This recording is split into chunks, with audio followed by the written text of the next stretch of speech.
ধন্যবাদ আপনাদের। জরুরি তো আপনি নিজেই বলে গেলেন। কারণ বিগত সময়গুলোতে একটা অনির্বাচিত সরকার দীর্ঘ 15-16 বছর থাকার কারণে দেশের সব সেক্টরগুলো করাপশনে ভরে গেছিল। ম্যান পাওয়ার সেক্টর তার থেকে বাইরে নয়, বরঞ্চ অন্যতম বলা চলে। কারণ এখানে বিশাল একটি সিন্ডিকেট, তারা নিজেদের ইচ্ছা মতো এই ব্যবসাটাকে নিয়ন্ত্রণ করত। এবং পুরো ব্যবসায়ীরা, ম্যান পাওয়ার ব্যবসায়ীর যে প্রায় 3000 লাইসেন্সের মালিক আছে, এই 3000 লাইসেন্সের মালিকই এই 10-12 জন লোকের কাছে জিম্মি ছিল। সেই জিম্মি দশা থেকে বেরিয়ে আসার জন্য এগুলো আমাদের অগ্রভাগে চলা। এবং আমরা চাই যে প্রত্যেকটা যারা লাইসেন্স করেছে একই ফি দিয়েছে, এবং প্রত্যেকটা লাইসেন্সের একই মূল্য, এবং প্রতিটি লাইসেন্সের ভোটের সমমূল্য। সুতরাং তাদেরকে মূল্যায়ন করে একটি সুষ্ঠু নির্বাচন করে তারা যাদের কাছে কমফোর্ট ফিল করবে, যাদেরকে ভোট দেবে, তারা নির্বাচিত হয়ে আসুক, এই ধরনের একটা বাইরে আমরা আশা করি। কিন্তু বিগত দিনে দেখা গেছে যে কোনো ইলেকশন হতো না। বিভিন্ন প্রভাবশালীরা, বিত্তশালীরা বা রাজনৈতিক প্রভাব খাটিয়ে তারা সিলেকশন করে নিয়ে যেত সাধারণ ভোটারদের জিম্মি করে। তাদের ভোটের অধিকার সারা দেশব্যাপী যেমন ক্ষুণ্ণ করা হয়েছিল, একইভাবে বাইরেও ক্ষুণ্ণ করা হয়েছিল। আমরা চাচ্ছি সেই বাইরের সাধারণ সদস্যদের তাদের ভোটের অধিকার ফিরিয়ে দেওয়ার জন্য। সারা দেশের যে দাবি, যে দেশ সংস্কারের, দেশের নতুন ভোটের অধিকার দেওয়ার জন্য বাইরেও একই ধরনের দাবি বাইরের সদস্যদের, যে বাইরের জন্য একটা ভোটের ব্যবস্থা হয় এবং বাইরের সদস্যরা যাদেরকে চাবে তারাই নির্বাচিত হয়ে আসুক এবং তারাই বাইরের নেতৃত্ব দিক।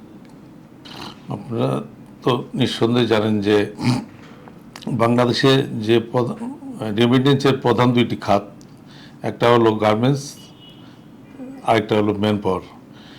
এবং ম্যান পাওয়ার কোনো ক্রমেই গার্মেন্টস সেক্টর থেকে পিছিয়ে না। এত বড় একটি সেক্টর একটা যেনতেনভাবে চলে আসছে বিগত দিনে, বা কারো ইচ্ছার উপর নির্ভর করতে হচ্ছে সকলকে, এটা কাম্য না। এর জন্যই আমি যেটা বলে গেলাম যে যে মুসলিম 8-10 জন লোকের হাতে পড়ে বাইরে একটা জিম্মি ছিল।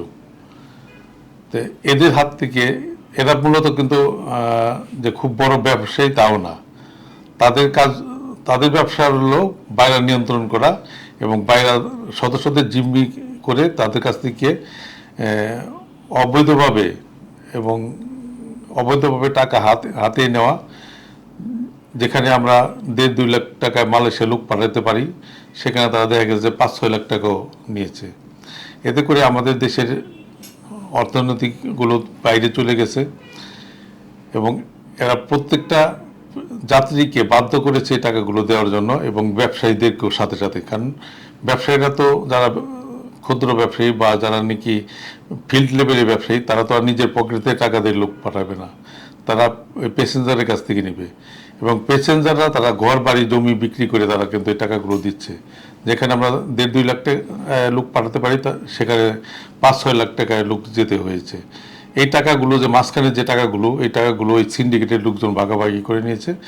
এবং ভাগাভাগি করে নিয়ে তারা যদি টাকাগুলো দেশেও ব্যবসা করতো তাহলে একটা কথা ছিল। টাকাগুলো বাইরে পাচার করেছে এবং বিদেশে তারা বেগমপাড়া তৈরি করেছে, সেকেন্ড হোম তৈরি করেছে, স্থাপনা তৈরি করেছে।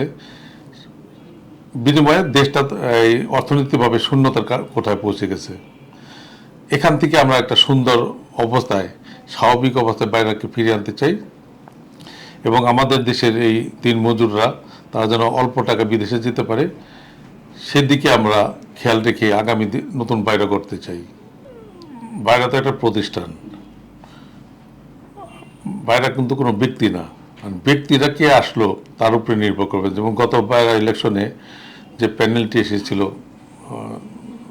মোহাম্মদ আবুল বাশারের নেতৃত্বে, তারা এন্টি সিন্ডিকেটের স্লোগান দিয়ে কিন্তু তারা নির্বাচিত হয়েছিল। সাধারণ বাইরের সদস্যরা তাদেরকে ভোট দিয়ে নির্বাচিত করেছিল সিন্ডিকেটের বিরুদ্ধে অবস্থান নেওয়ার জন্য, এবং তারাও সেই কথা দিয়েছিল। কিন্তু পরবর্তীতে দেখা গেল যে এরা এসে আর এই টাকার লোভগুলো সামলাতে পারেনি। তারা ওই সিন্ডিকেটের সাথেই আবার যুক্ত হয়েছে।